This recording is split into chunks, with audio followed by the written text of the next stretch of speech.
ស្រាលស្រាស្រាប៉ាំងចិត្តខ្ញុំរំលឹកវ័យដែលធ្លាប់មានជាមួយអ្នក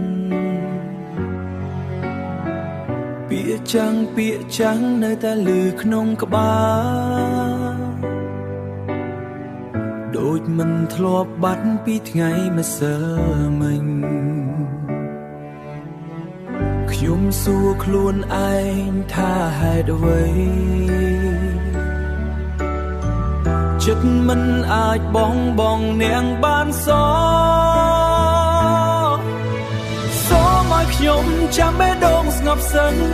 មុននិយាយថាខ្ញុំភ្លេចអ្នកហើយពេលវេលាមិនទាន់ព្យាបាលអារម្មណ៍ទឹកភ្នែកនៅតែធ្លាក់ដោយមិនដឹងខ្លួនបើថ្ងៃណាចិត្តខ្ញុំអាចរឹងមាំនោះថ្ងៃនោះខ្ញុំនឹងញញឹមវិញផ្លូវដែលដើរយើងធ្លាប់កាន់ដៃគ្នាឥឡូវនេះនៅសល់តែស្រមោលខ្ញុំដើរតែឯងក្នុងភាពស្ងៀមស្ងាត់ហើយសួរខ្យល់ថាអ្នកនៅទីណាចង់ភ្លេចប៉ុន្តែមិនអាចភ្លេចចង់ឈប់គិតតែចិត្តមិនព្រមសូមឲ្យខ្ញុំចាំបេះដូងស្ងប់សិន